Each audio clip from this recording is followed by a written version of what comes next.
BFM Business et Tech Co présente Tech Co, la quotidienne. François Sorel. Bonsoir à tous et bonsoir à toutes. Merci d'être là en ce 1er juillet 2025. Très heureux de vous retrouver. Bienvenue sur BFM Business, bienvenue dans Tech Co, la quotidienne, avec au sommaire ce soir, vous le savez, pour ce rendez-vous tech en direct à la radio, à la télé. Et bien dans un instant, on va revenir sur le Siri d'Apple qui risque d'évoluer et peut-être passer, on va dire, à des partenariats forts avec des IA concurrentes. On va en parler dans quelques instants. On évoquera aussi Amazon qui a déclaré avoir plus de robots que d'humains. Mais demain, est-ce que ça sera encore plus? Et est-ce qu'on peut imaginer demain un Amazon sans humains? Et puis je recevrai tout à l'heure un porte-parole de Fairphone. Vous savez, Fairphone, c'est un smartphone qui prône la durabilité, le fait de le démonter facilement pour changer, par exemple, l'appareil photo ou la batterie, ce qui va à l'encontre en fait des téléphones actuels, dont le design fait qu'ils sont soudés, difficilement réparables.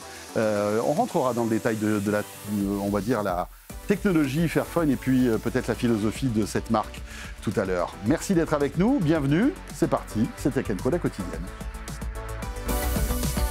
Tech Co, la quotidienne, le débrief de la tech.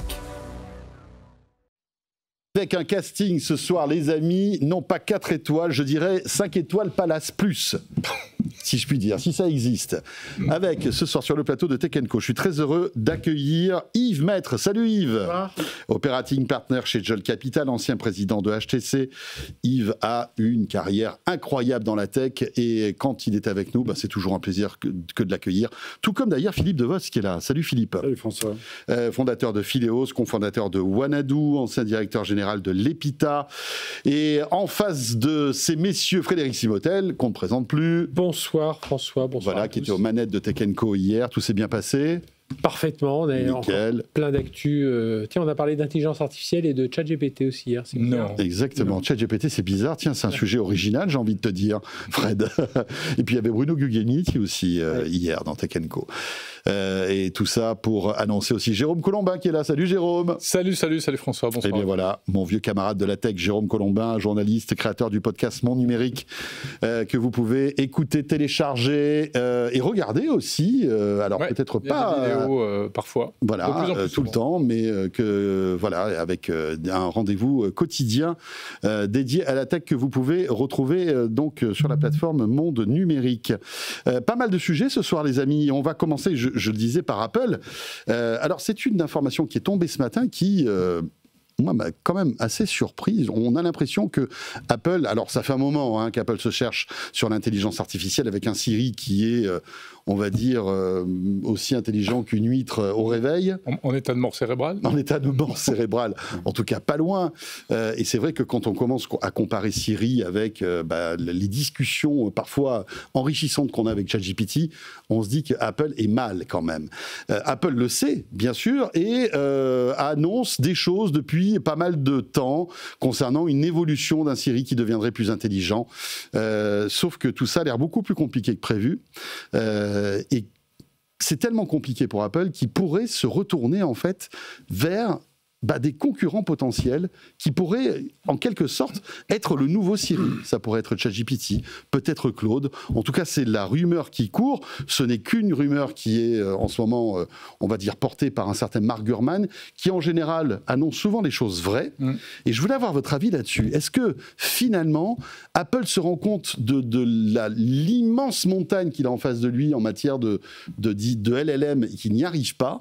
Il se dit, finalement, j'ai perdu assez de retard comme ça, il va falloir que je trouve une autre solution et peut-être m'associer avec, non pas un concurrent, parce que on va dire que voilà, on peut trouver des accords qui peuvent être intéressants, mais en tous les cas des partenaires qu'on n'aurait pas imaginés. Visiblement, il y a un problème. Et il y a un problème technique que tu viens de résumer, et on a l'impression qu'il y a aussi un problème dans la gestion de cette affaire, qui est complètement chaotique, parce qu'on peut rappeler que ça a démarré en quelque sorte en juin 2024, avec la présentation du futur nouveau Super Siri, en tout cas Apple Intelligence, qui devait faire papa-maman. Ouais, avec des scénarios d'ailleurs, il y avait des petites histoires qu'on racontait avec ce Siri intelligent. Et puis on découvre finalement que le Siri qui est sur les rails, présent ou même futur, ne pourra pas faire ça.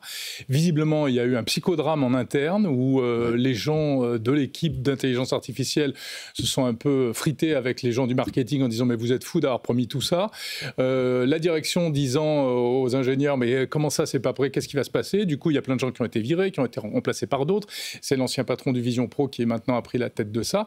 Et pour arriver où ? Eh bien, pour arriver à une espèce de tâtonnement où, effectivement, ils cherchent tous azimuts. Alors, ils ont déjà un contrat, un accord avec OpenAI.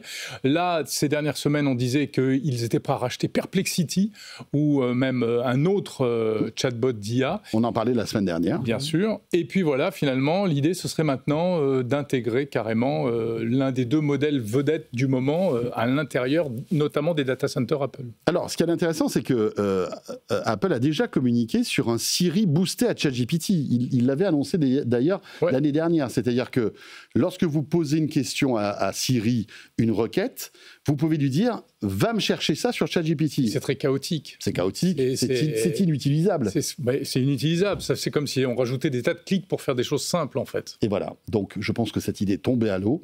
Et donc, Apple est en train de tâtonner dans ce domaine qui, aujourd'hui, en plus, est obligatoire. C'est-à-dire qu'ils sont obligés d'avoir une réponse par rapport au Google, par rapport à OpenAI. Yves, quel est ton point de vue sur cette histoire ? Écoute, moi, je suis un petit peu sidéré comme beaucoup de gens. Mais il faut peut-être revenir à deux choses. Il y a les logiciels qu'on connaît d'intelligence artificielle, ChatGPT, Anthropic, Perplexity, DeepSeek, Mistral, bien entendu. Ça, ce sont des moteurs qui sont entraînés, ou des large language models, comme on dit, qui sont entraînés sur de l'information publique, je veux dire, majoritairement publique. Quand on a, que ce soit Samsung, que ce soit Apple, que ce soit Huawei, que ce soit Xiaomi, quand on est sur un téléphone portable, on a accès à des datas privées. Oui. Donc on entraîne, l'idée, c'est pas de prendre la même chose pour faire la même chose, c'est de prendre des datas privées qui sont sur son portable pour faire mieux et pour rendre service à l'individu intrinsèquement lui. Regardez ton agenda, tes mails, ta localisation, pour que tu puisses trouver facilement un resto, des choses comme ça. Absolument. Classer tes mails, trier tes photos automatiquement, toutes ces choses-là. Et ça demande des spécificités, mais ça demande surtout énormément de sécurité. Il est hors de question d'aller effacer une photo à laquelle on tenait particulièrement, ou au contraire, de se tromper et de faire en sorte que cette photo serve à d'autres pour s'entraîner. Donc, ça, c'est la première chose. Deuxièmement, Apple a un niveau de standard de qualité qui est extrêmement élevé et de privacy, c'est-à-dire de respect de la vie privée. De la vie privée. Et on voit bien que ce qu'ils aimeraient, c'est avoir un couteau qui fait les deux. Et manifestement, ils n'y arrivent pas. Exactement. Et ça, c'est un vrai souci. Et je pense que ce souci-là, c'est pas... Il n'y a pas que eux auxquels ils sont confrontés. On voit Huawei, en Chine, dans l'autre côté, qui a un truc qui s'appelle Pangu, qui est l'équivalent de Siri. Et puis de l'autre côté, ils ont DeepSeek. Donc on voit bien qu'ils ont eu du mal aussi à craquer le truc. Il y a Samsung qui, lui, a tout craqué ou rien craqué, comme on le veut, parce qu'il s'est associé avec Google, et Google fait les deux. Donc c'est plus simple. Okay, avec Gemini. Donc, avec Gemini. Donc je pense que ce que ça veut dire, c'est que c'est compliqué. Pour tout le monde. Pour tout le monde, aussi bien en Chine qu'aux États-Unis, et qu'on ne parle pas tout à fait de la même chose. Alors après, on peut parler avec qui ils peuvent s'associer, parce que là encore, il y a un jeu de chaises musicales qui est intéressant stratégiquement, surtout qu'OpenAI vient de racheter une entreprise 5 milliards d'euros qui va faire quelque chose, qui va faire un hardware, donc un petit objet.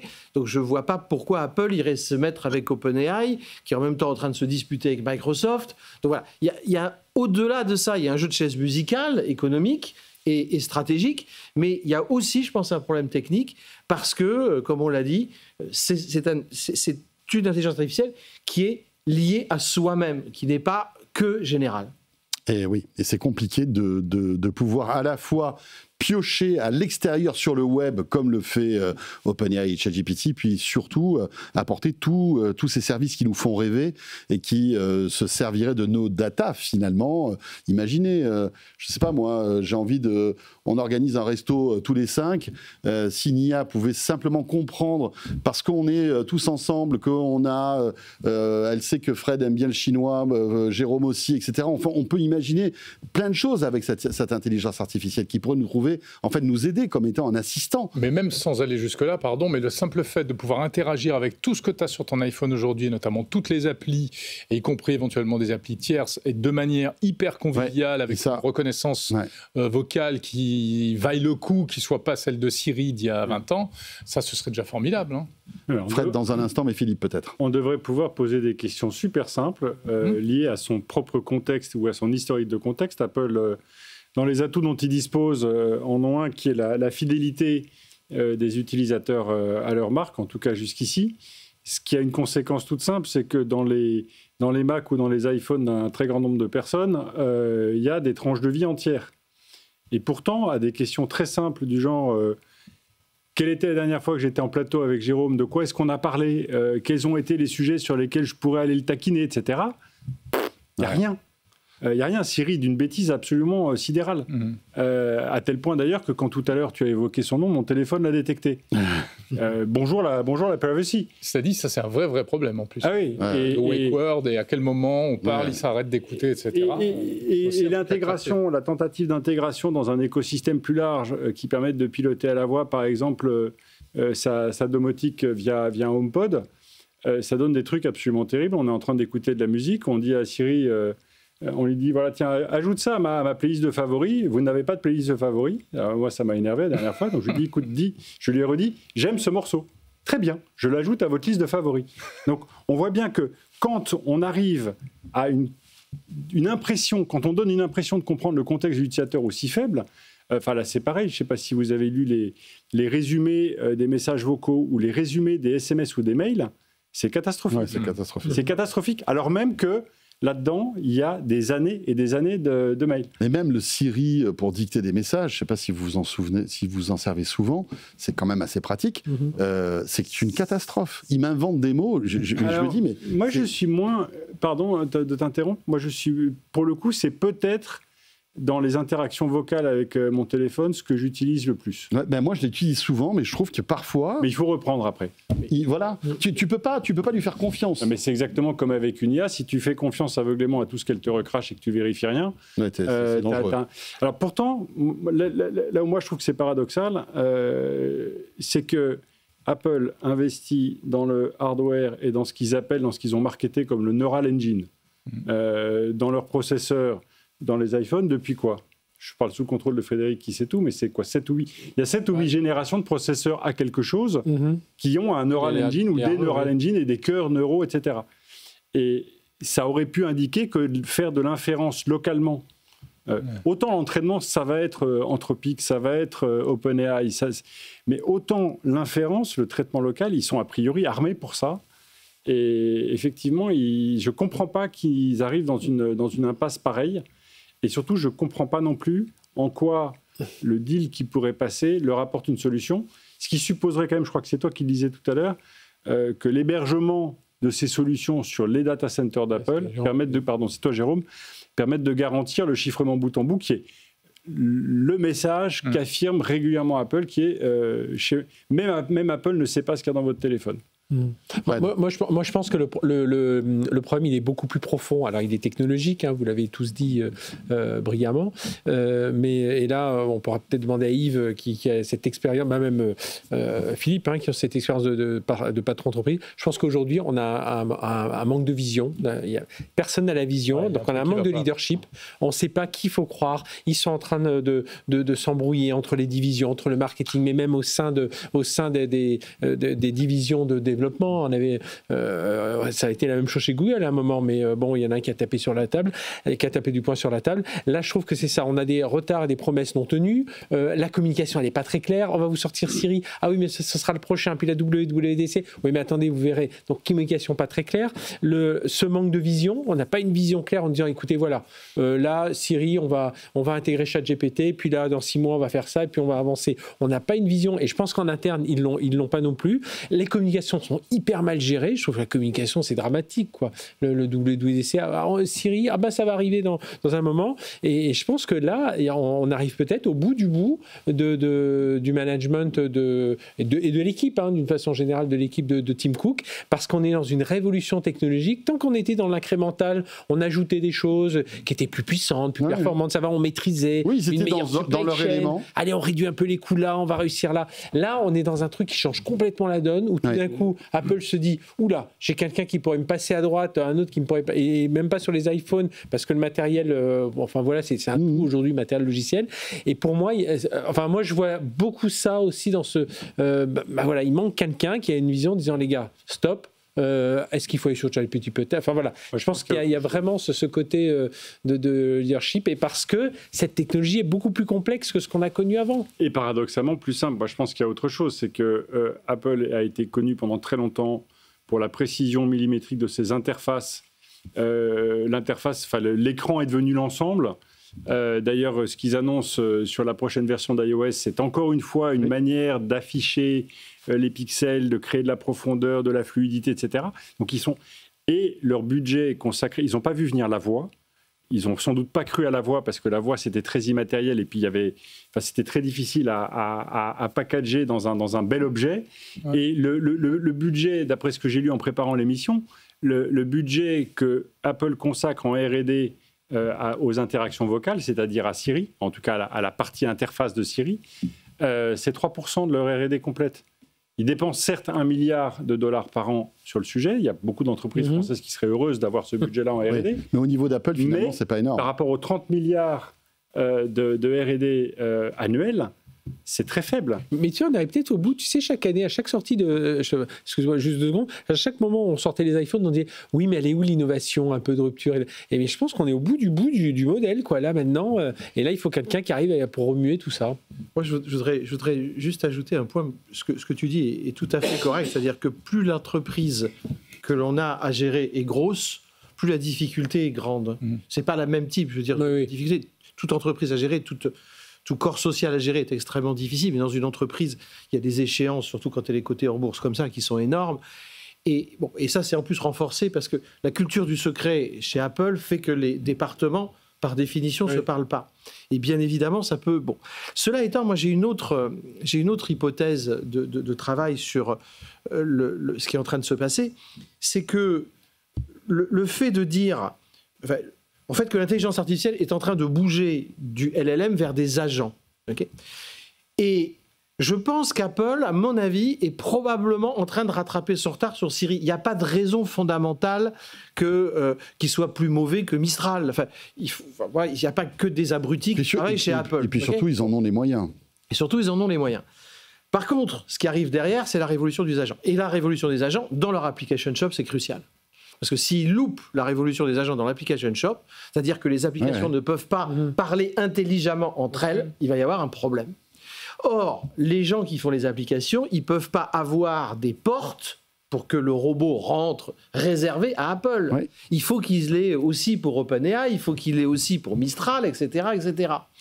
Et donc, je pense qu'il y a une problématique sur les agents dans l'application shop, qui est quand même une grosse partie de l'écosystème, en dehors de « j'ai oublié mes clés Siri, où est-ce qu'elles sont ?»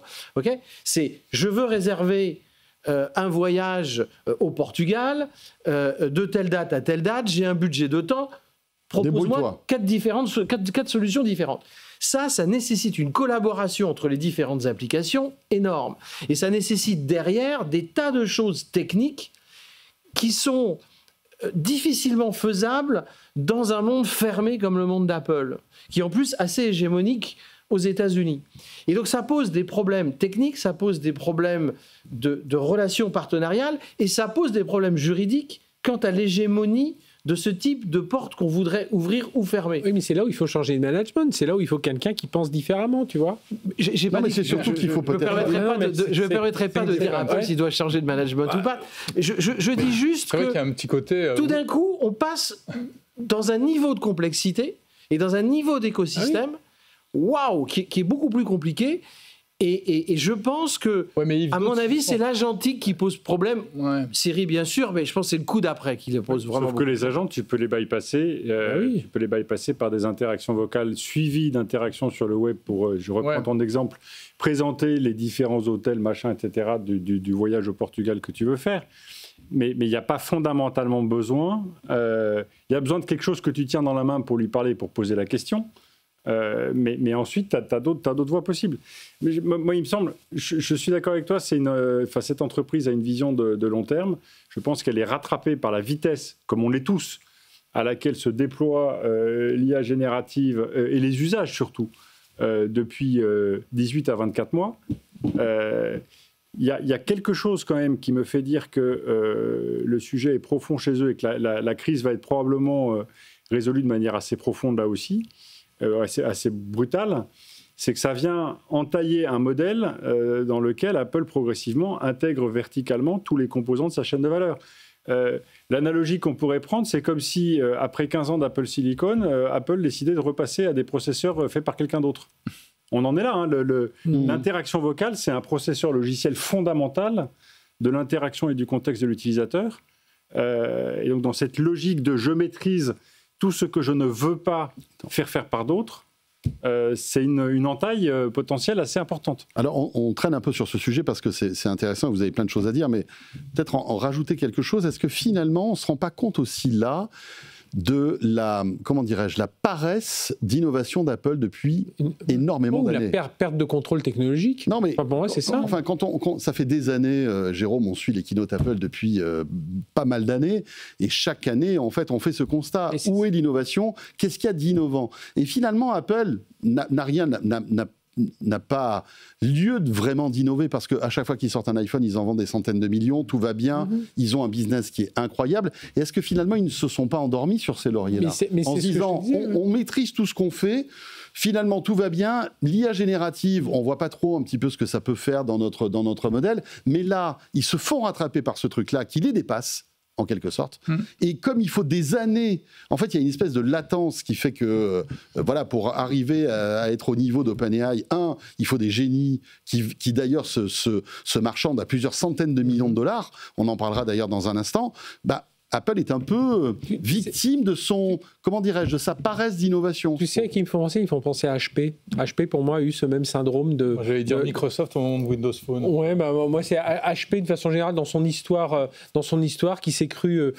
qui se disait, on domine le marché. En plus, ils ont fait de l'histoire informatique un peu comme IBM et tout ça. Mais HP, à un moment, il y avait plus de pilote dans l'avion, on se faisait piloter par exemple. Les chiffres étaient là pour enclencher ça engrangeait plein d'argent, ça sortait bien. On dit alors on faisait des innovations incrémentales, mais il y avait pas, encore une fois, il n'y a pas quelqu'un qui a dit les gars, il faut aller vers la tablette. Exemple plus récent, Intel. Pareil. Intel. Voilà. Enfin, je sais pas. Moi, encore une fois, je pense. Alors, là où je suis en très léger désaccord avec toi, c'est que sur les innovations. Il y a le Vision Pro, qui n'est pas abordable, mais qui est une démonstration de savoir-faire spectaculaire dans la spatialisation de l'image. Mais encore une fois, Apple, pour l'instant, est une boîte qui est plus visuelle qu'audio, même si en termes de business, avec les AirPods, ils ont fait un business... Enfin, si on isolait le business AirPods d'Apple et qu'on en faisait un business tout seul, ça serait monstrueux. Il serait dans les 50 premières boîtes mondiales. C'est très impressionnant. Mais... Ils sont encore très marqués par ce tropisme visuel, à la fois dans le design des objets, dans le mode d'interaction, dans le display, dans l'affichage, dans la qualité d'image, dans la photo. Ils poussent toujours ce sujet-là. Et à mon avis, ils n'ont pas basculé sur cette question de l'interaction vocale très simple. Il y a une question aussi de se dire finalement, ils sont laissés aussi porter par leur trésor de guerre en disant de toute façon les gars, s'il y a un problème, on met de l'argent, on va développer un peu plus... on va mettre un plus d'argent pour les chercheurs, on va peut-être racheter des technos. Ils ont racheté beaucoup d'entreprises. Et puis là, finalement, ils se retrouvent un peu coincés par ça. C'est aussi, ça a toujours été une entreprise très, très, très, très hiérarchique. Et à un moment donné, on a beau être un grand génie, quand on a un tel niveau de complexité, etc., on ne peut plus rentrer dans les détails. Quand je dirigeais une entreprise, enfin des entreprises, moi j'aimais bien ce que j'appelle faire des verticales, et je faisais la même chose aussi. Notamment quand tu étais chez HTC, j'imagine. Voilà, donc tu vas dans le bureau d'études, tu t'assieds à côté de quelqu'un et tu dis je voudrais qu'on m'explique ça, parce que j'ai besoin de comprendre le détail de ça. Et parce qu'on sait que c'est là que ça doit se passer. Et si ça marche, on a toute raison de penser que le reste va marcher. Mais sauf que quand l'entreprise est très grosse, on ne peut même plus prendre l'ascenseur. Parce que tout le monde vous regarde, tout le monde est là. On n'imagine pas ce que c'est. Oui, mais est-ce que c'est pas... Et on va peut-être y venir. La starisation d'un système, c'est dramatique. C'est vraiment... ça fait plein de perturbations. Et à la fin, on n'a plus l'information. Et c'est pour ça que je te posais la question de cette crise de management, de leadership et tout ça. Alors, je ne sais pas, c'est parce qu'il est isolé dans ça. Enfin, où tous les patrons sont un peu isolés. Il n'y a pas que Tim Cook. Non, il n'y a pas que Tim Cook. Mais Yves, c'est super quand on est dirigeant d'aller dans un bureau d'études, etc. Mais est-ce que c'est l'essentiel du boulot ? Est-ce que le boulot, ce n'est pas aussi d'insuffler une dynamique pour que les choses se passent sans que tu sois obligé de toi-même mettre les mains dans le cambouis ? Et moi, je partage tout à fait le constat de Fred sur ce côté. Il y a un problème, quoi. C'est un dinosaure qui n'avance plus, Apple. Je vais vous raconter une anecdote. C'est vraiment une anecdote qui vaut ce qu'elle vaut. Bon, elle n'est pas forcément très significative, quoique. Quand tu fais du podcast, tu as des relations avec Apple et il y a notamment une hotline. On peut envoyer des messages parce qu'on est souvent confronté à tel ou tel sujet et ils nous répondent, etc. Et il y a 2 jours, j'envoie un message et ils me répondent attention, votre message est en français, nous traitons uniquement l'anglais et le japonais. C'est dingue. Attends, tu te mets au japonais. Non mais attends, mais tu envoies n'importe quel... Moi j'envoie beaucoup de messages à toutes les plateformes avec lesquelles je travaille, je les assaille de mails qui soient aux 4 coins du monde, Ils ont et pas notamment des boîtes américaines, il n'y a jamais ce problème-là. Apple qui te dit « Je suis désolé, je ne comprends pas le français ». Non mais attends, c'est même pas qu'ils ne comprennent pas le français, il n'est pas obligé de comprendre le français. Mais tu as 1000 traducteurs d'IA à ta disposition aujourd'hui. Je voudrais revenir sur ce que tu disais. Mais tu as raison, parce que tu ne parles pas bien français. C'est un détail, mais je voudrais revenir quand même sur quelque chose qui m'importe beaucoup, parce que, en effet, dans le management, il y a 2 visions. Moi, j'ai toujours été partisan parce que... j'ai toujours dirigé des entreprises de technologie parce que j'aime la technologie. Et je ne me vois pas diriger une entreprise de textile, typiquement. Ça ne veut pas dire qu'il n'y a pas de technologie dans le textile. Voilà. L'Académéo, hein. C'est vrai. Et alors, il y a en effet la théorie opposée qui dit on est énarque, donc quel que soit le ministère, on dirige ça comme une administration. Moi, je pense qu'un patron, il doit aimer ce qu'il fait. Il doit être passionné par ce qu'il fait. Il doit se lever le matin en pensant à ce qu'il fait. Il doit se réveiller. Il doit penser à ses clients. Et donc, quand on est passionné par ce qu'on fait, notre passion nous conduit à aller dans les détails. Parce qu'on sait très bien que l'infiniment petit rejoint l'infiniment grand, on va pas faire du Pascal. Bien, la démarche est super, mais ça suffit pas, je pense. Non, mais bien sûr, ça suffit pas. Ce que je pense, c'est que les patrons interchangeables, surtout dans des domaines extrêmement pointus, moi, j'y crois pas. Mais c'est mon opinion. Mais je n'ai jamais, ou j'ai rarement vu des patrons interchangeables dans des domaines scientifiques réussir. Bon. Voilà, en tout cas, un sujet qui, et on va dire, pousse à la discussion. Moi, ce que je vous propose quand même, c'est qu'on fasse une petite pause et qu'on enchaîne avec, dans un instant, un autre sujet très intéressant. Eh bien, c'est la Dream Team IA qui est en train de se composer, notre Mark Zuckerberg, qui a beaucoup d'argent aussi. Il s'achète en fait les cadors de l'intelligence artificielle à coût de centaines de millions de dollars. On va en parler dans un instant, toujours avec Yves Met, Philippe Devos, Frédéric Simotel et Jérôme Colombin. C'est Tech & Co, la quotidienne. Petite pause et on est de retour. À tout de suite. Tech & Co, la quotidienne sur BFM Business. Tech & Co, la quotidienne, le débrief de la tech. Le retour de Tech & Co, la quotidienne, avec ce soir, sur le plateau de Tech & Co, Frédéric Simotel, Jérôme Colombin et son podcast Monde Numérique. Nous avons Yves Maître et Philippe Devost. Philippe qui a sorti il y a quelques mois, c'est ça ? Non, c'est il y a plus longtemps que ça.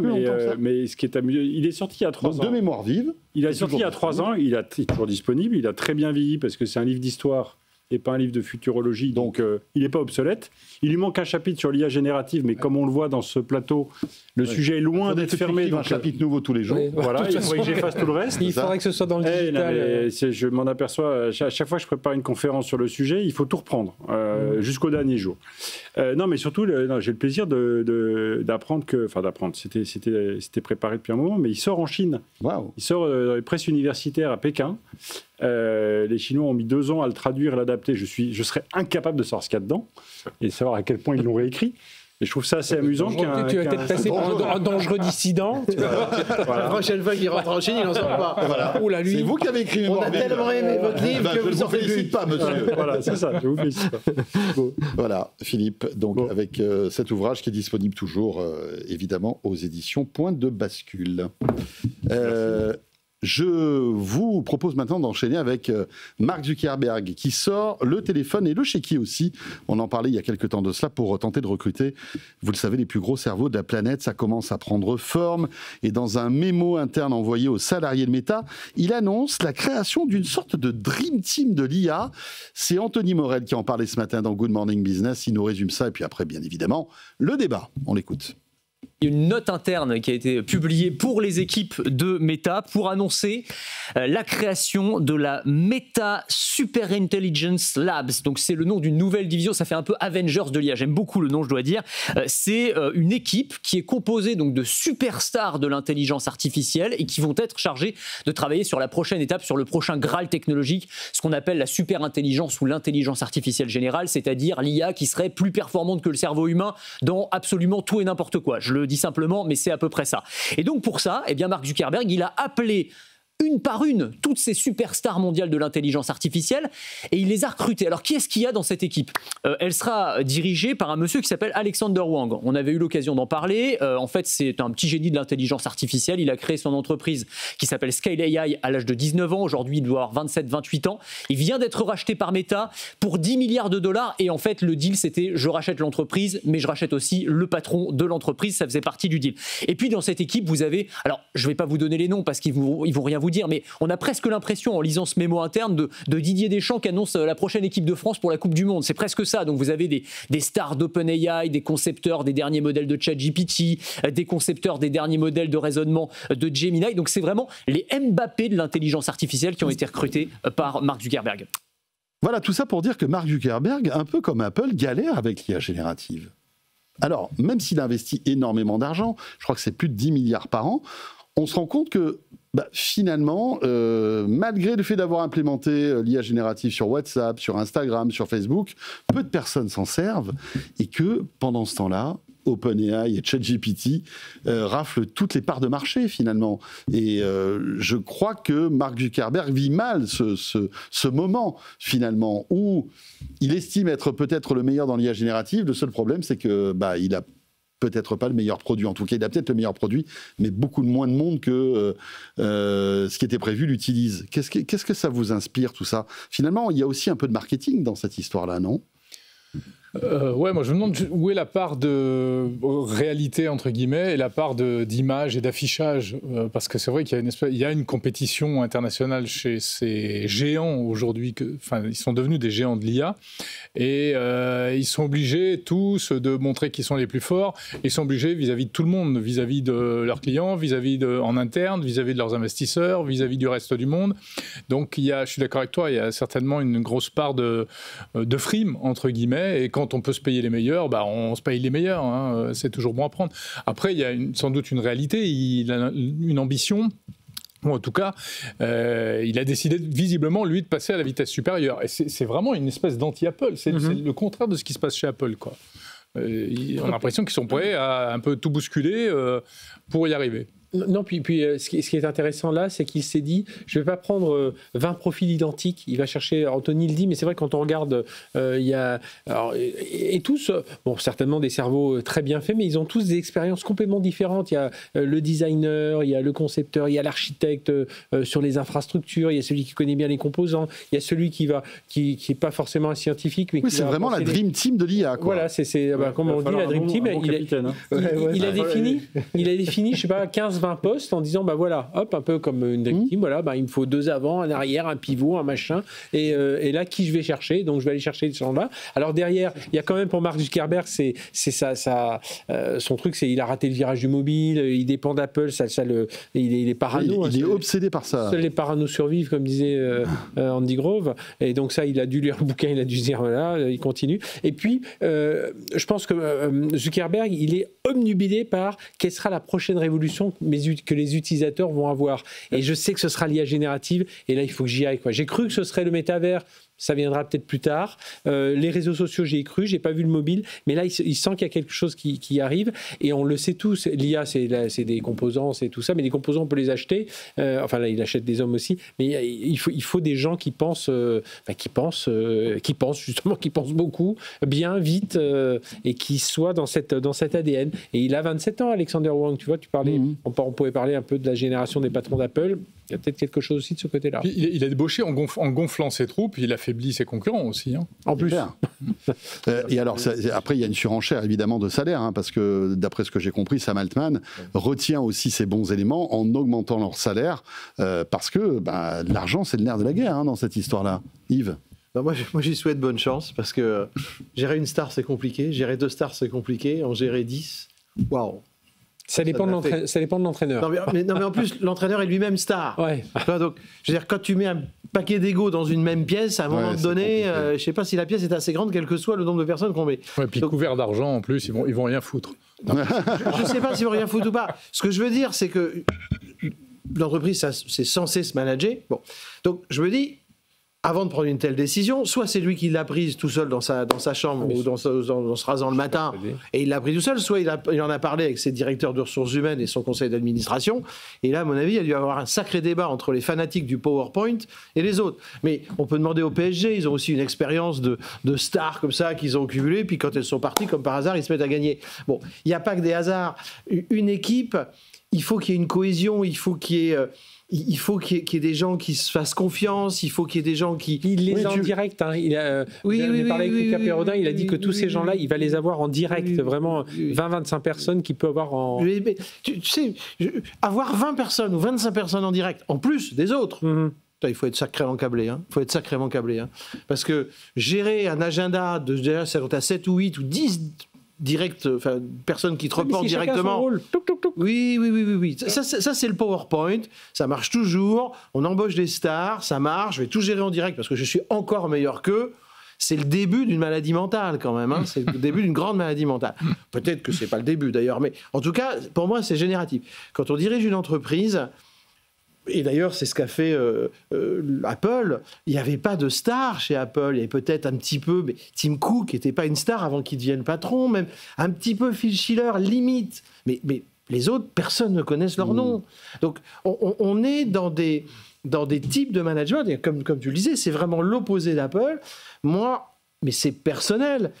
Manager des stars, c'est super compliqué, ça crée des jalousies, c'est beaucoup d'ego, c'est très compliqué. Je te corrige un instant, c'est pas tous des stars, hein, c'est des gens hyper... Tu parlais du Paris Saint-Germain, le Paris Saint-Germain a gagné la Coupe d'Europe avec des super bons joueurs qui étaient bien à l'endroit où ils sont. Et là, quand tu regardes les profils, il y a des gens aussi demandé mais pourquoi il est allé chercher... Il n'est pas forcément allé chercher les rangs... Déjà, il n'y a pas de Français. Les stars, à partir du moment où tu commences à dire j'ai mon élite et vous faites partie de l'élite et il y a tous les autres, c'est des ânes. Exactement. C'est ça le problème. Il va en faire des stars.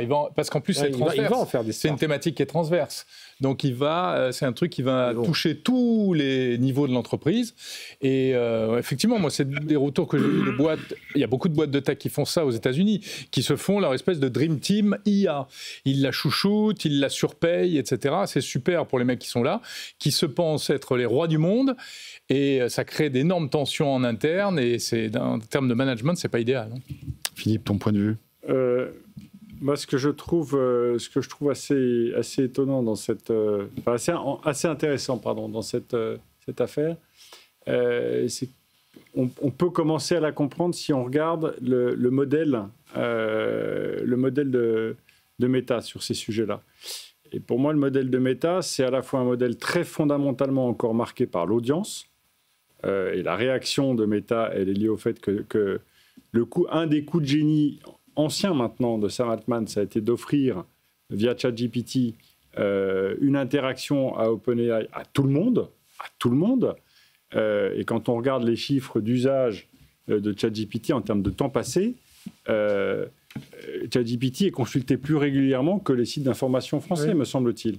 Donc ça, ce phénomène d'aspiration d'audience et d'interaction, puisque tout le modèle de Meta et de Facebook au départ était fondé sur l'interaction et le temps passé, ça, il le voit lui échapper. Donc ça vient de chercher, à mon avis, au cœur d'un des ADN de Meta qui est l'audience. Et puis il y a l'autre ADN de Meta dans l'IA depuis qui se sont lancés sur le sujet, qui est l'open source. Meta, contrairement aux autres acteurs, a mis en open source ces modèles, en verrouillant en revanche l'infrastructure sur laquelle ils tournent ou sur lesquelles on peut les faire tourner. Mais aujourd'hui, vous pouvez utiliser des modèles mis à disposition par Meta et les installer et les faire tourner même localement dans vos machines. Enfin, c'est le cas de Whisper pour ceux qui sont absolument décidés à faire de la traduction d'audio en texte mais sans rien laisser sortir à l'extérieur. On peut faire tourner Whisper sur sa machine sans trop de difficultés. Donc, pour moi, la question, c'est qu'est-ce qu'ils vont faire, à la fois pour restaurer ou défendre les parts d'audience de Meta et garder un engagement minimal suffisant avec la base. Effectivement, comme tu le disais, ce que propose Facebook ou WhatsApp, personne ne s'en sert.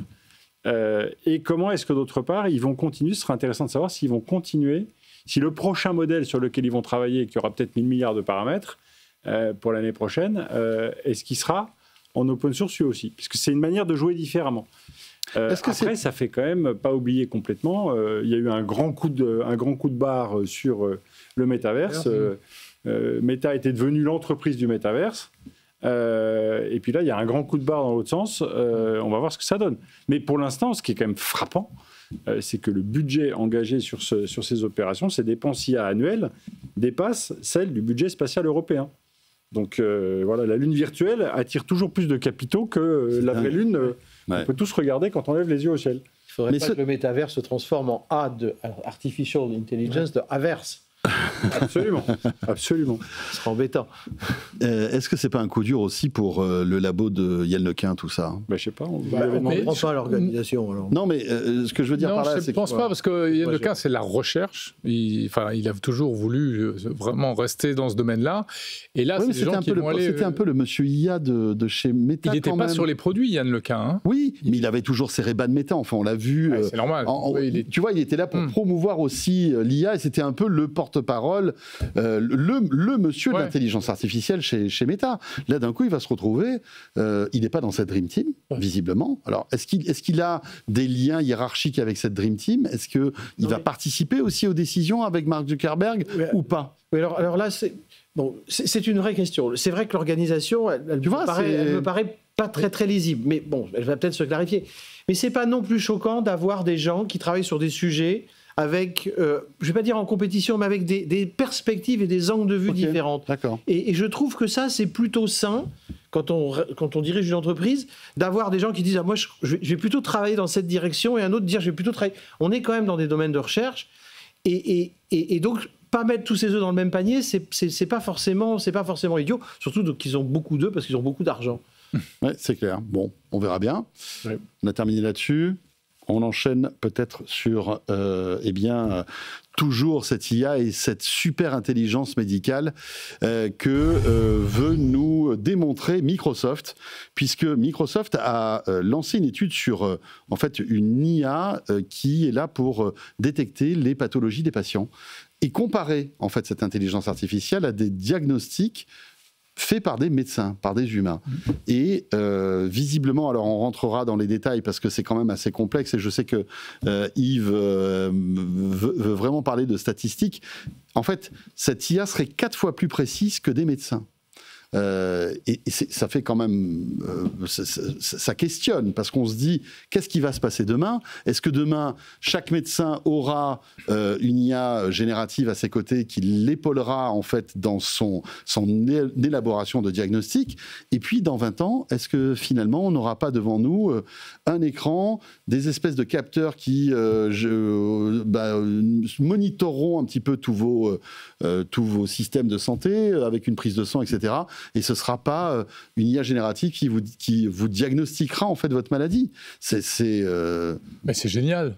Moi, je trouve ça génial. Moi, je trouve ça génial, mais ça pose des questions. Je sais pas. Moi, je serais médecin. Je pense que je trouverais ça génial aussi. Il faut pas. Enfin, c'est quoi le but du jeu? C'est d'arriver à mieux soigner les gens. Et comme tu disais, enfin, le médecin ne sera. Où est-ce que sera le médecin et qu'est-ce qu'il va faire? Voilà. Ouais. Quelle sera la pertinence d'un médecin? Il fera comme dans toutes les entreprises. Il utilisera l'IA pour faire mieux ce qu'il sait faire. Parce qu'on sait aujourd'hui le système de santé. En tout cas, je prends pour la France, on l'a tous vécu, est en train de péter. Finalement, vous allez voir un médecin généraliste, parfois tout est chronométré, en 7 minutes, il doit vous diagnostiquer, vous faire une ordonnance, au revoir et au suivant. Enfin, je veux dire, c'est un métier compliqué. Intellectuellement, au bout de 30 ou 40 rendez-vous dans la journée, je pense que le médecin en a un peu marre et peut faire peut-être des erreurs. Imaginez que vous ayez une IA générative qui soit plus empathique, plus bienveillante, qui peut rester avec vous un quart d'heure, 20 minutes si vous le désirez, parce qu'elle va répondre avec vos questions, elle s'en fout, puisqu'elle va être démultipliée, cette IA générative. Ça pose plein de questions, finalement, et je voulais avoir votre avis là-dessus. C'est présenté comme un copilote, c'est-à-dire comme une assistance au diagnostic, mais le vrai sujet, on va rentrer peut-être dans la deuxième partie de cette année et l'année prochaine, dans la vraie question, qui est la question de la responsabilité, la question du droit. Parce que si un diagnostic, si on s'habitue effectivement parce qu'on gagne un temps fou à suivre, ou en tout cas à donner du poids à des diagnostics et sur des erreurs très rares, le vrai sujet, ce n'est pas les 80% de diagnostics qui effectivement peuvent être faits. Bien sûr. Le sujet, c'est la détection des anomalies. Et si sur une anomalie, un médecin fait une erreur parce qu'il est convaincu, à juste titre, de la précision de l'assistance qui lui est apportée, qui porte la blouse. Qui porte la blouse? Le jour où il y a un sujet... C'est le cas de le dire, pour un médecin en plus. Ouais. Enfin bon, c'était pas terrible. Yves? Non, elle était très bonne. Non, elle était moyenne. Non, revenons sur ça. D'abord, il faut faire attention, parce qu'il y a des gens qui nous écoutent, et que s'ils vont chercher aujourd'hui des informations par eux-mêmes sur les moteurs de recherche ou les moteurs d'intelligence artificielle, c'est pas forcément une bonne chose. D'ailleurs, il y a plein de... On va tous mourir, on va tous avoir un cancer. Voilà. Non, mais je veux dire... C'est pareil avec Doctissimo et les forums. Oui, ça fait 20 ans que c'est comme ça. Mais il faut pas... Voilà, je veux dire, il y a... L'automédication et l'autodiagnostic... Oui, mais là, on rentre quand même dans des choses, quand on entend un certain nombre d'informations, on a l'impression que les médecins ne servent plus à rien et qu'il faut mieux aller voir l'IA. Non, mais pourquoi? Non, mais attends, justement. Non, mais ce que je veux dire, c'est qu'il faut faire attention cette IA n'est pas disponible, à la manière dont on traite l'information. Donc, la première chose que je veux dire, et je suis absolument d'accord avec ce que tu dis, Jérôme, ça ne s'oppose pas. Pas du tout. Ça se complémente. Donc, quand on envoie des titres qui sont des titres d'opposition, jetez le journal. Okay ? Ce sont des complémentarités d'analyse. Il y a des analyses qui sont faites sur de l'expérience, qui sont faites sur de l'analyse au sens historique du terme, et il y a des analyses qui sont faites sur des pures statistiques. Donc, on a en effet deux outils à disposition qui ne sont pas antinomiques. Et s'ils le sont, on doit se poser la question du pourquoi les deux choses ne me disent pas pareil. Mes deux outils, mes deux capteurs me donnent pas la même information. Donc je pense que ça va renforcer au total la qualité du diagnostic. Maintenant, la question est de savoir, est-ce qu'il faut aller voir, est-ce qu'aujourd'hui on voit un médecin généraliste, puis après un spécialiste? Est-ce qu'on n'aura pas à un moment donné, je vois les AI, puis un médecin généraliste, puis un spécialiste? Tu veux dire que l'IA pourrait aiguiller finalement? Par exemple, ça n'oppose pas, ça complémente, ça permet de faciliter les choses, ça permet de simplifier et d'avoir un process moins coûteux et plus robuste. Ouais. Donc c'est la première chose que je veux dire. Deuxième chose que je veux dire, quand on regarde les statistiques, parce qu'il faut lire les statistiques, qu'est-ce que dit cette statistique? La statistique dit que les médecins se sont trompés ont eu bon dans 70% des cas. Ça veut donc dire que dans un tiers des cas, pour simplifier, 33% des cas, elle a eu fausse.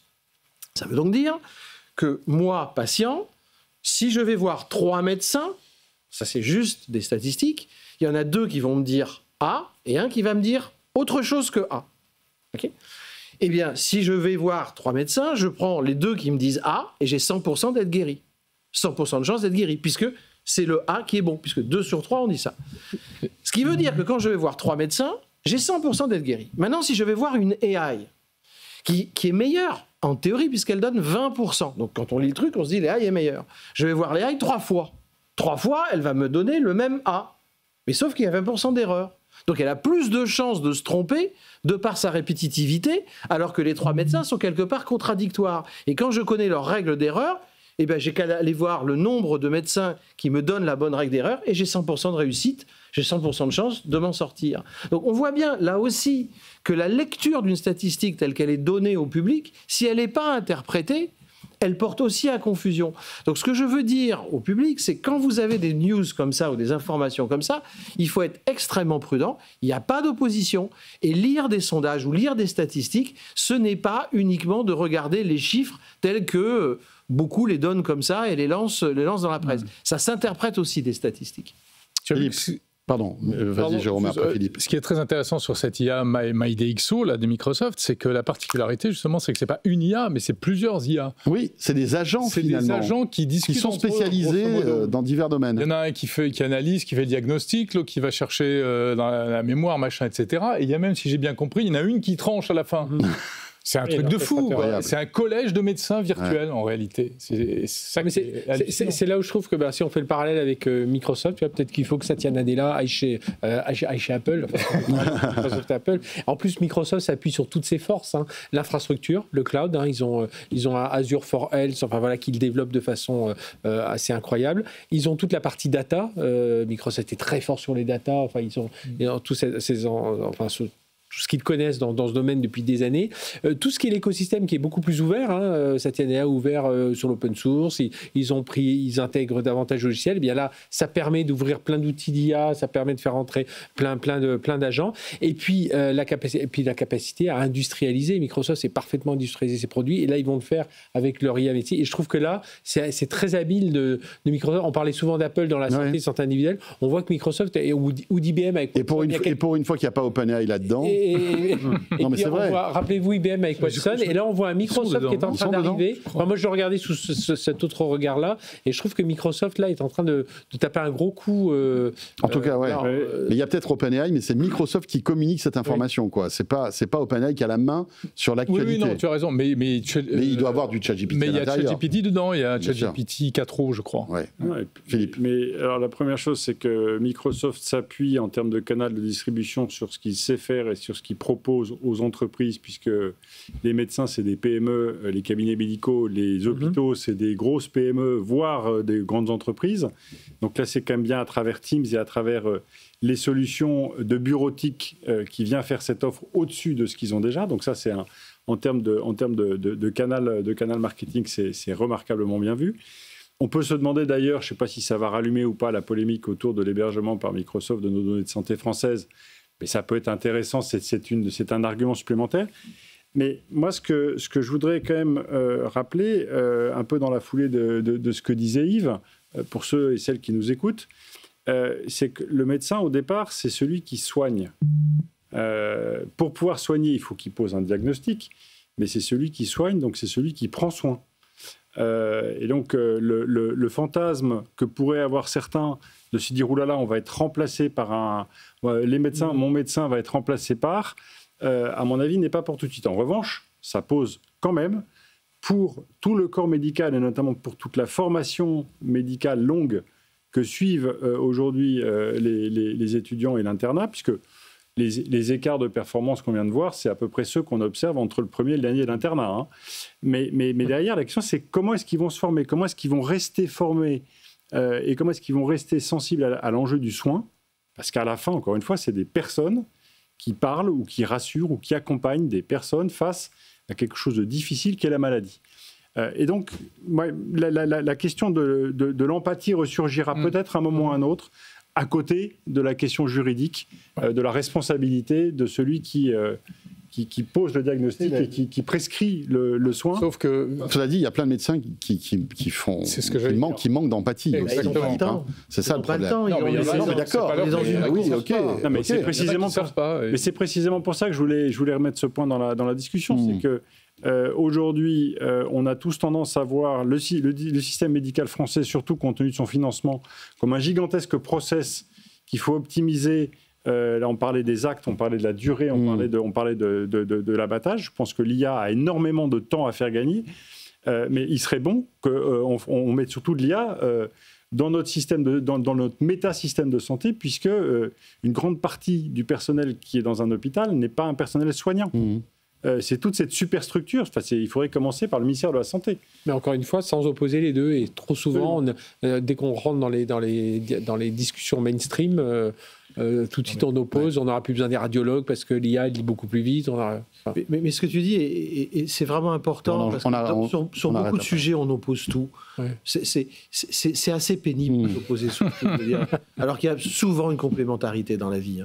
Oui, mais c'est vrai qu'on voit cette IA comme on va dire un compétiteur par rapport à l'humain. En fait, je pense que ça va être comme dans tous les métiers, comme pour les avocats, comme pour dans des tas de branches professionnelles. Il va falloir l'approprier. Et puis après, moi, le risque immédiat que je vois, c'est que des professionnels, médecins ou autres, pas très bons, ou pas très vigilants, ou pas bien formés, ou pour X raisons, deviendront meilleurs. Non, mais fassent trop confiance à l'IA et lâche l'affaire. Et là, on retombe sur la question de la responsabilité que tu évoquais, qui est super importante. Ouais. Allez, on enchaîne avec un autre sujet aussi très intéressant. C'est Amazon. Amazon qui a installé son millionième robot dans ses entrepôts. Il faut savoir qu'Amazon a plus de 300 entrepôts. C'est incroyable. Et donc, avec ce chiffre du million de robots dans ses entrepôts, c'est presque autant de machines que d'humains, on va dire, dans le staff d'Amazon. C'est fou. Et le deuxième employeur privé des États-Unis ne compte pas s'arrêter là. C'est une révolution logistique, mais qui n'est pas sans conséquences. Les explications de Léa Benhaim. Ils trient, soulèvent et emballent. Les robots sont désormais omniprésents dans les entrepôts Amazon. Plus d'1 million de machines dans le monde, presque autant que le 1,5 million de salariés. Bras articulés, robots mobiles, vision par ordinateur. Les 3/4 des livraisons sont aujourd'hui assurées en grande partie par des robots. Résultat, le nombre de colis traités par employé a été multiplié par 20 en 10 ans. Et Amazon ne compte pas s'arrêter là, l'entreprise se lance désormais dans la course aux robots livreurs avec des humanoïdes capables d'aller jusqu'au domicile de ses clients. Mais sur le terrain, certains redoutent déjà la prochaine vague de suppression de postes. Dans une note interne, le directeur général Andy Jassy évoque une baisse des effectifs dans les prochaines années, même si selon lui, l'IA remplacera certains métiers, mais elle en créera aussi d'autres plus intéressants. Voilà, reportage de Léa Benhaim, et ce chiffre aussi qui est quand même assez impressionnant. 75% des livraisons d'Amazon sont passées à un moment ou à un autre par des griffes robotiques. Oui, mais il y en a à tous les niveaux des robots chez Amazon. Le dernier qu'ils ont présenté là, c'est Vulcain, qui est un truc qui est capable d'aller prendre et enlever des petits objets. Oui, il a comme une espèce de petit aspirateur. Exactement, une espèce de petite ventouse. Ouais, aspirateur qui, en fait, il aspire, après il relâche en soufflant. Ouais. Et ça attrape n'importe quoi à peu près. Mais c'est pas du 100%. Tu as toujours un humain à côté pour le moment où le truc est bloqué, tombe par terre, etc.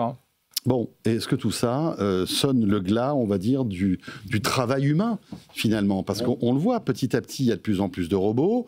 Alors, il y a encore beaucoup d'humains, mais finalement, toutes les tâches ingrates, et quand on est dans un centre de tri, on est d'accord que des tâches ingrates, il y en a beaucoup, beaucoup, beaucoup.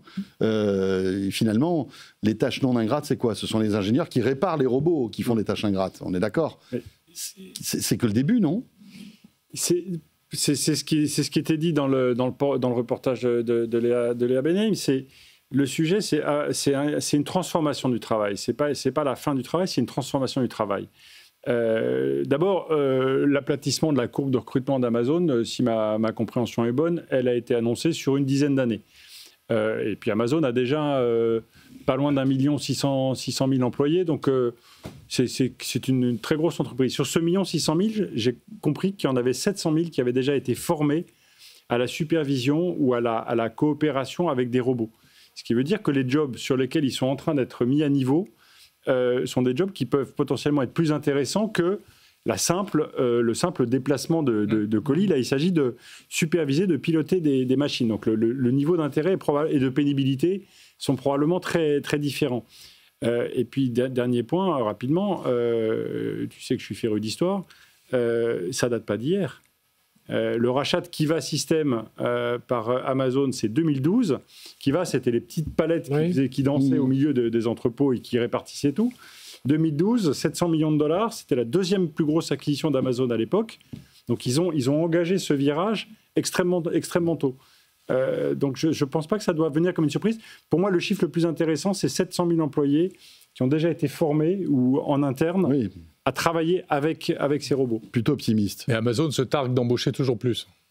Moi, ce que je veux dire, c'est qu'il y a 5-6 ans, souvenez-vous, il y avait des grandes grèves dans les entrepôts d'Amazon, en Allemagne, en France, etc., parce qu'il y avait exploitation, parce qu'il y avait surmenage, etc. Il faut quand même s'en souvenir. Amazon continue sa stratégie, ils ont besoin de main-d'œuvre, ils ont besoin de transporter de plus en plus de colis.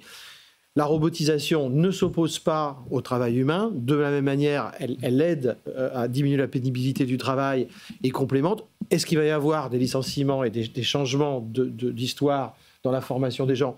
Bien entendu. Moi, ce que je pense, c'est que cette tendance-là, ce qu'on appelle la machine économie, est partie. On en a une preuve. On va en avoir de plus en plus de preuves. Et les machines vont se parler elles-mêmes avec des agents intelligents. Et dans quelques années de ça ne prendra pas 20 ans, on va avoir la machine économie se développer partout, où des machines vont parler à des machines avec des agents intelligents. Et les choses sont lancées. Alors, ça pose un certain nombre de questions de société, mais Vous ne pensez pas que le rêve de Andy Jassy, c'est de se dire, demain, j'imagine mon centre de tri qu'avec des robots ? C'est pas son rêve finalement. Les entreprises automobiles en Chine aujourd'hui, elles sont presque toutes comme ça. Oui, d'accord. Donc ils visent quand même ça. C'est ça. Ça va avoir un impact social énorme. On est d'accord. Absolument. Non, mais c'est légitime, mais ça va avoir un impact social. Mais ça va avoir un impact social indirect à court terme. Aussi. Mais pas. Mais l'impact social indirect, il va être énorme aussi parce que les entreprises qui ne vont pas embrasser ce sujet-là risquent simplement de disparaître. Moi, ce qui m'a frappé sur l'annonce du millionième robot d'Amazon, c'est que ça fait peu ou prou, c'est à peu près équivalent à la somme des robots qui sont déployés en toute l'Europe. Ouais. 10 secondes. Récemment, j'étais dans un centre, c'est pas un entrepôt, un centre de tri d'Amazon, et il y avait tous ces robots qui étaient exposés. Et j'étais étonné de voir qu'il y a encore beaucoup de tâches qui sont faites par des humains, et tu te dis, mais comment ça se fait que c'est encore des hommes qui font ça ? Par exemple, tu as un tapis roulant qui amène les produits, qui les jette dans une case pour que ça parte en livraison. Et c'est des humains qui sont obligés d'organiser les paquets à la Tetris, parce qu'ils n'ont pas encore de robot qui sait faire ça. Donc, tu vois, on est déjà très loin, et en même temps, il y a encore une marge énorme et beaucoup d'innovation à faire. Merci à tous les quatre. Quel plaisir de passer cette heure avec vous. Merci à Frédéric Simotel, Yves Maître, Jérôme Colombin, j'en perds ma voix, et Philippe Devos. Merci à tous les quatre. Bonsoir. Et vous restez avec nous. Tech & Co, la quotidienne, revient dans un instant. On a une petite demi-heure encore à passer ensemble avec le Fairphone, ce smartphone responsable. Une porte-parole de Fairphone sera avec nous sur ce plateau. Qu'est-ce que c'est qu'un Fairphone ? Tiens, finalement, on va rentrer dans les détails.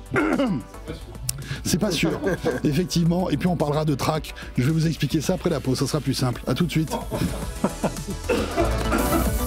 Tech & Co, la quotidienne sur BFM Business. Tech & Co, la quotidienne, Tech Flash. Voilà, très belle soirée. Merci d'être avec nous. Merci d'avoir choisi BFM Business en ce mardi soir. Dans un instant, on découvrira les Fairphone, ces téléphones qui sont responsables.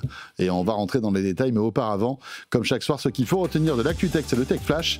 Et c'est avec Léa Benaïm. Bonsoir Léa. Bonsoir François et bonsoir à tous.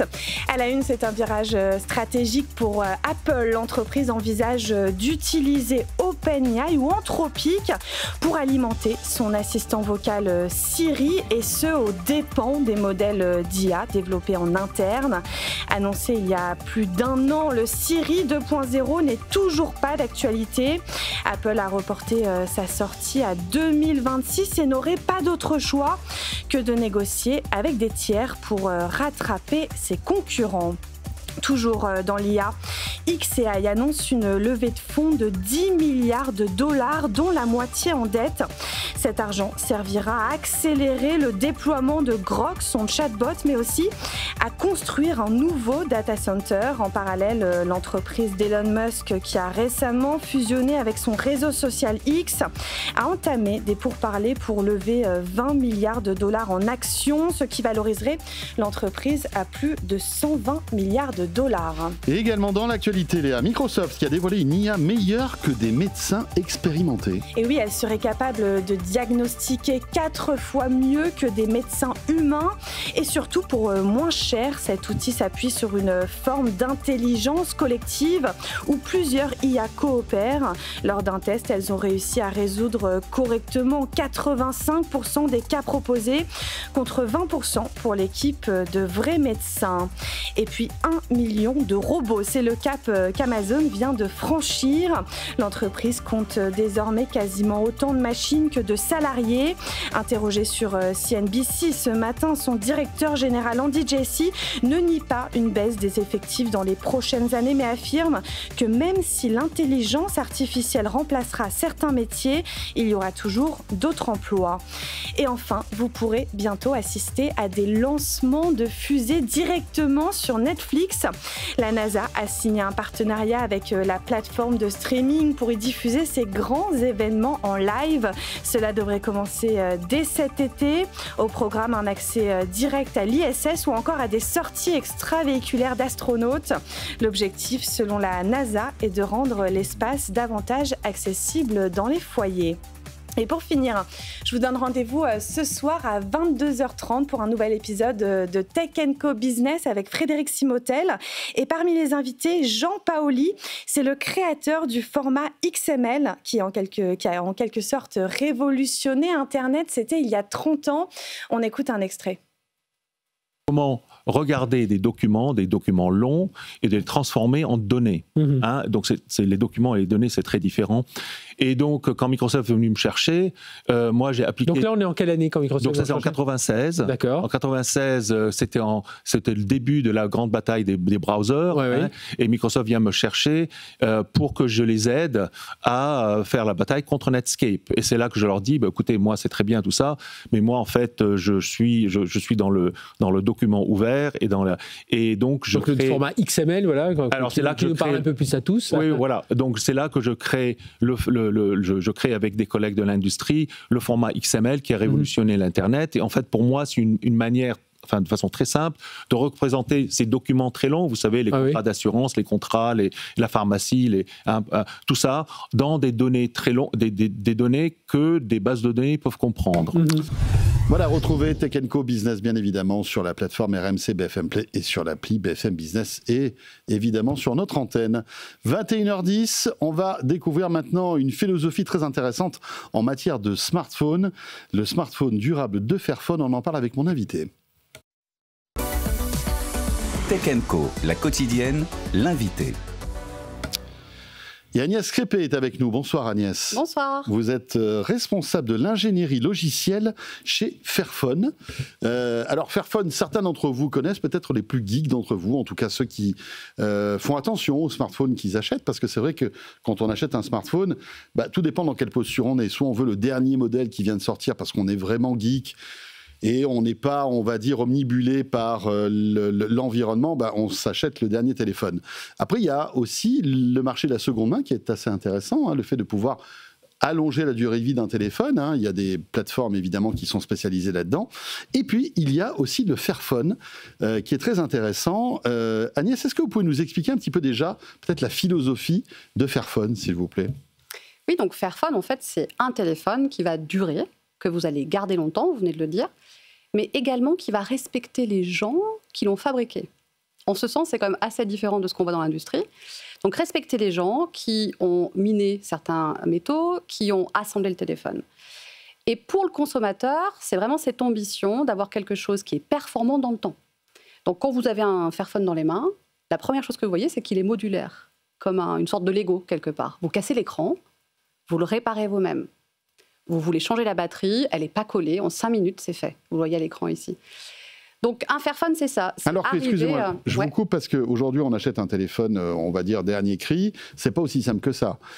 Pour le démonter, c'est la galère, souvent il faut l'apporter chez des réparateurs, tout est collé, tout est miniaturisé. Exactement. Enfin, je veux dire, tout est fait pour que, alors c'est pas fait exprès, mais disons que l'innovation technologique a pris le pas sur la réparabilité et sur les conséquences que ça peut avoir sur l'environnement. Exactement, donc ce téléphone, la plupart du temps, effectivement, il ne va pas être réparable. Le fait d'avoir une batterie collée, c'est quand même dingue à l'heure actuelle. Parce qu'une batterie collée, ça vous empêche en fait de la changer facilement. Vous devez, exactement comme vous venez de le dire, il faut aller chez un réparateur, il faut le faire changer, c'est compliqué. Et donc nous, ce qu'on veut faire, c'est non seulement avoir un téléphone réparable, mais qu'une personne qui ne soit pas experte puisse le faire chez soi, chez elle, tranquillement, sans difficulté. La batterie, c'est on va dire le premier maillon faible d'un téléphone, parce qu'au bout d'un moment, la batterie s'use. Hein, oui. Et le téléphone peut très bien marcher, l'appareil photo peut très bien marcher, l'écran est toujours fonctionnel, sauf si on l'a fait tomber par terre ou si une voiture a roulé dessus. Mais c'est vrai que c'est la batterie, on va dire le premier problème. On peut changer très facilement une batterie d'un Fairphone. Et alors moi qui ne suis pas du tout manuel, c'est pas compliqué. C'est pas compliqué. Moi je cite tout le temps ma tante Ginette qui habite en Haute-Loire et qui a 85 ans. Elle change sa batterie toute seule. Non seulement la batterie mais aussi l'écran qui est parfois un peu plus compliqué sur la plupart des téléphones. D'accord. Donc l'ambition c'est vraiment la démocratisation de la réparabilité. Mais ça a un compromis, c'est-à-dire qu'on ne va pas avoir un téléphone hyper designé comme les iPhones, comme les Galaxy, etc. etc. Il y a malgré tout un parti pris qui est de privilégier justement la réparabilité au design. Alors justement, sur ce dernier modèle, c'est ce qu'on a essayé de faire. Faire en sorte qu'il n'y ait pas de compromis. Que quand vous l'ayez en main, ce téléphone, certes, il est réparable, mais il vous convient sur le design, il est léger en main, on est à moins de 200 grammes. On est aussi sur un téléphone qui a un appareil photo très convenable, très performant dans le temps. Donc l'ambition, c'est de justement pas faire ce compromis-là. Parce que si on arrive à faire ce compromis-là, des gens ne vont pas être satisfaits dans le temps, en fait. Au bout de 2-3 ans, votre téléphone peut être non performant. Donc, on met le paquet, entre guillemets, sur la sortie de ce téléphone-là pour avoir des performances qui vont être bonnes et qui vont durer. Avec aussi un minimum de mise à jour. Alors ça, c'est à la mode et c'est tant mieux que ce soit un sujet très à la mode. On sait qu'Apple a communiqué sur au minimum 5 ans de mise à jour. Je crois que chez Samsung ou Google, c'est jusqu'à 7 ans. Vous, quel est votre objectif là-dessus ? Alors nous, on a 8 ans. 8 ans de mise à jour avec 7 versions Android. 8 ans 8 ans de mise à jour. Ce que vous dites est vrai, il y a quand même cette Eco-Design Directive en Europe qui fait du bien à ces téléphones qui seront vendus en Europe parce qu'on est obligé de faire 5 ans après la fin des ventes. Donc déjà, ça met la barre un peu haute. Mais nous, notre ambition, c'est tout le temps la monter encore plus haut, cette barre. Donc de montrer que c'est possible de faire un téléphone qui dure plus que la moyenne. La moyenne, c'est 3 ans. Hein. Avant l'Eco-Design Directive, on est quand même sur de l'Android à 2 à 3 ans. Donc, c'est pas beaucoup. 2 à 3 ans, ça veut dire que votre téléphone, il va avoir un impact environnemental qui est très fort. Donc, l'ambition, c'est de doubler, tripler ce temps et d'arriver à diminuer cette empreinte environnementale. Apple est plutôt bon, d'ailleurs, dans ce domaine. Sur la partie logicielle, sur la longévité, oui. Après, Apple, on parle de pairing. Sur la réparabilité. Voilà, la réparabilité, il y a quand même... Des améliorations à faire. Il peut s'inspirer effectivement de ce qu'on fait aujourd'hui sur cette réparabilité qui est accessible. Alors, ce qui est intéressant, c'est que vous parliez tout à l'heure aussi de la conception du téléphone, parce que le téléphone a des métaux qui sont lourds, polluants, qui sont faits pas toujours dans des environnements sociaux rassurants, pour rester poli. Vous surveillez en fait le sourcing de votre téléphone, la manière dont il est fabriqué. Vous allez jusqu'où en fait dans le détail des composants des téléphones et de leur assemblage ? Donc ça, c'est vraiment l'ADN de Fairphone, puisque c'est comme ça qu'on a démarré. Il y a 12 ans, Fairphone, c'est une campagne de sensibilisation aux minerais de sang, aux minerais de conflit, l'étain, le tungstène, le tantal, l'or, etc. Et donc l'ambition, dès le jour 1 de cette entreprise, ça a été de faire en sorte de s'intéresser au sourcing, de respecter les gens qui minent ces métaux et d'améliorer leurs conditions de travail. Aujourd'hui, donc 13 ans après, on est à plus de 50% des métaux qui sont minés de manière équitable ou qui sont recyclés. C'est un long chemin, hein, parce que pour arriver à cartographier tout ce qui est dans un téléphone, c'est énorme. La traçabilité, elle est terrible. C'est énorme. Que, mine de rien, les composants que vous achetez pour vos téléphones, il y a des composants communs aux iPhones et aux Samsung. Parce qu'il n'y a pas 36 fabricants de processeurs ou d'appareils photo, on est d'accord ? L'ambition, c'est effectivement, dans ces composants, ces fournisseurs qui sont connus, d'arriver à les faire sourcer sur des méthodes plus éthiques, pour qu'ensuite, on change l'intégralité de l'industrie. Que ce sourcing-là soit disponible aussi pour d'autres. C'est pas de faire des choses bien que pour faire... Et ça les intéresse, les autres, justement, ce sourcing ? La question est bonne. Donc, sur l'Alliance de Cobalt Équitable, qu'on contribué à monter en République démocratique du Congo, il y a beaucoup d'acteurs qui ont rejoint, en fait, cette alliance-là. Tesla, et non pas que dans l'électronique, Tesla, même le Pixel nous a rejoint, Volvo, etc. Voilà, on rejoint ce type de sourcing. Vous disiez malgré tout qu'il n'y a pas de compromis sur la qualité, c'est-à-dire que le Fairphone a un processeur hyper puissant, on a le même confort, ça rame pas, les photos sont aussi belles qu'avec un téléphone, on va dire. C'est quoi ? C'est du moyen de gamme ? C'est du haut de gamme ? Comment vous positionnez-vous dans le modèle ? On est sur le haut des moyens de gamme, on va dire. Le processeur, on est sur du Snapdragon, donc c'est un très bon processeur pour les mobiles, en série 7S. Donc ça veut dire que votre téléphone, avec son processeur, il va durer dans le temps. On a une alliance avec les fabricants, les fournisseurs en question, qui font qu'au bout de 7 ans, les mises à jour existeront et que ces composants-là vont marcher. Combien coûte ce nouveau modèle du Fairphone ? On est à 599 €. Donc 100 € de moins que le dernier modèle qu'on a sorti il y a 2 ans. On essaye d'être aussi sur un prix accessible. Mais voilà, en tout cas, une initiative très intéressante qui mérite en tout cas notre attention. Merci. Agnès Crépé, vous êtes responsable donc de l'ingénierie logicielle chez Fairphone. Fairphone, c'est originaire de quel pays ? C'est néerlandais, on est à Amsterdam. Ouais. Mais vous parlez parfaitement français. Tout à fait. Vous êtes français. Il y a quelques Français. Il y a quelques Français dans l'équipe ? Oui, on a une dizaine, je pense. Ah, c'est cool, c'est bien. Merci beaucoup d'être passé par le plateau de Tech & Co. Il est 21h19 et tout de suite, direction la rédaction du site Tech & Co. Tech & Co, la quotidienne, la chronique techandco.com. Et Sylvain Trinel nous a rejoint sur ce plateau. Bonsoir Sylvain. Bonsoir. Journaliste donc à la rédaction de Tech & Co. Et aujourd'hui, on s'intéresse à un rapport attendu de longue date, Régis, qu'on attend tous chaque année. C'est celui de l'ARCEP sur les réseaux mobiles. Et oui, et à la question qui a le meilleur réseau mobile, je ne vais pas pouvoir vous répondre. En tout cas, la réponse, elle n'est pas forcément évidente, d'autant qu'elle s'est fait attendre, vous le disiez. Jusqu'à présent, chaque fin d'année, l'ARCEP, le gendarme des télécoms, pour ceux qui ne connaissent pas, publie un rapport sur la qualité des services mobiles. Mais en 2024, rien de tout ça. On connaît la cause de ce retard, c'est un opérateur, c'est Orange. Selon l'ARCEP, un paramétrage spécifique a été mis en place par l'opérateur historique de nature à affecter la compatibilité avec ses concurrents. Alors Orange, évidemment, ils s'en défendent. Ils expliquent qu'il s'agissait de mesures prises pour répondre à un problème de performance sur certains appels. Et pour son rapport 2025, l'ARCEP prévoit donc d'être un tout petit peu plus attentif à ce type de modification. L'opérateur historique, il a donc été écarté de certains résultats sur l'indicateur des appels, voire réalisé avec une application de messagerie instantanée comme WhatsApp par exemple. Alors est-ce que pour autant Orange perd des places justement dans ce fameux classement des opérateurs ? Eh bien non, Orange va pouvoir de nouveau utiliser cette appellation marketing. On s'en doutait un peu, l'opérateur il utilise énormément réseau mobile numéro 1 jusque dans ses publicités. Mais ce rapport, il permet quand même d'établir l'état de santé du réseau mobile, que ce soit pour les appels, la navigation ou le SMS. C'est d'autant plus important que la 5G s'est généralisée dans la plupart des forfaits. Il apparaît ainsi qu'Orange, au niveau national, atteint 90% d'appels parfaits contre 87% pour Bouygues Télécom, 85% pour SFR et 84% pour Free Mobile. Et d'une manière générale, on note que Free Mobile reste en retrait par rapport à ses principaux concurrents, notamment en zone rurale. Dans ces zones, justement, la situation elle est encore loin d'être satisfaisante pour les usagers de tous les opérateurs, avec une qualité parfaite sous les 75%. Alors ça paraît beaucoup, mais c'est pas beaucoup en vérité. Pour 3 des 4 opérateurs nationaux, il y a qu'Orange qui arrive à aller à 80%. Enfin, du côté des transports, on est encore loin de pouvoir complètement devenir nomade. Lorsqu'on prend un TGV, par exemple, si vous appelez un proche, les taux de réussite d'appel plongent à 41% pour Orange et seulement 28% pour Free Mobile. Les résultats pour le web sont un tout petit peu plus satisfaisants grâce aux efforts des SNCF Réseau.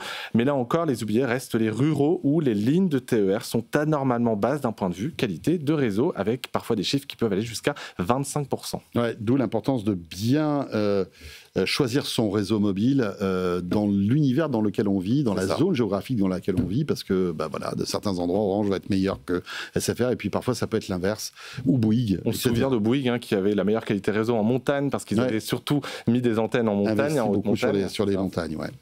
Merci beaucoup Sylvain, merci d'être passé par le plateau de Tech & Co. Il est 21h22. Allez, on attaque notre dernier sujet, on va découvrir la société Trac avec mon invité. Tech & Co, la quotidienne, la start-up. Et on va parler de géolocalisation, mais intérieure. Et c'est vrai que la géoloc, on l'utilise tous avec notre smartphone, mais souvent, enfin la plupart du temps, c'est grâce aux satellites qui arrivent à nous géolocaliser de manière assez précise. Mais il faut savoir que quand on est en indoor, à l'intérieur, par exemple de ce studio ou même dans des usines, là pour se géolocaliser, notamment pour tout ce qui est robotique, il faut d'autres systèmes. Et c'est un peu le métier de Thomas Duroyon qui est avec nous ce soir. Bonsoir Thomas. Bonsoir. Vous êtes fondateur et directeur général de Trac. C'est bien ça? En fait, vous êtes spécialiste de la géolocalisation à l'intérieur des bâtiments? On est spécialiste de la géolocalisation au sens large, c'est-à-dire que l'on cherche... Aussi bien à l'extérieur qu'à l'intérieur. À l'extérieur, à l'intérieur, okay. Et on va chercher à pouvoir résoudre la problématique de géolocalisation, c'est-à-dire qu'on s'est focalisé sur la capacité de pouvoir générer une localisation, un positionnement ou une navigation, quel que soit l'environnement et quelle que soit la méthode. C'est-à-dire qu'on va utiliser le GPS si c'est disponible, mais on va pouvoir utiliser d'autres technologies également. Mais qui fait appel à vos services aujourd'hui ? On va travailler, on a une grosse activité avec les marchés sécurité-défense. Et pourquoi, par exemple? Pardon? Sans rentrer trop dans les détails, mais pourquoi font-ils appel à vous? En fait, on est capable de venir résoudre des problématiques sur de la miniaturisation de trackers, sur de la combinaison de sources de géolocalisation qui vont créer une redondance. Comme on le sait sur des théâtres de guerre aujourd'hui, il y a énormément de guerre électronique. Et donc la capacité de pouvoir créer une redondance parce qu'on sait qu'une technologie de géolocalisation va tomber. Et donc pouvoir continuer la mission dans ce cas-là. Et ensuite, il y a toute la problématique de la géolocalisation intérieure, effectivement, qui est un vrai problème. On retrouve ce même type de problème dans le milieu industriel. Donc on va également toucher des milieux industriels qui sont généralement à forte contrainte. Ouais. D'où le nom Trac, parce que Trac, c'est tracking, bien sûr. C'est ça. En fait, vous êtes un super AirTag. Vous faites des super AirTags, pour résumer. C'est ça. En fait, on est capable de localiser... On essaie de localiser une personne, un animal, un objet, un vecteur, un véhicule, quel que soit l'environnement dans lequel il va évoluer, justement pour remplir sa mission. Mais que dans le domaine B2B? Si je veux acheter, moi, particulier, votre solution, je ne peux pas? Non, que dans le milieu B2B. Oui, on travaille que dans le B2B. On s'est focalisé sur le B2B pour des raisons de simplicité au départ. Ça fait 5 ans qu'on existe, donc c'est un peu plus simple que d'aller attaquer le marché B2C. Évidemment. Au départ, c'est un peu plus compliqué. Ce qui est intéressant, c'est la géolocalisation indoor, qui est beaucoup plus complexe, en fait, parce que finalement, là, il faut faire appel à d'autres technologies. Tout à fait. Vous êtes spécialisé là-dedans aussi? Oui, tout à fait. Et pour quel type de clients, là aussi?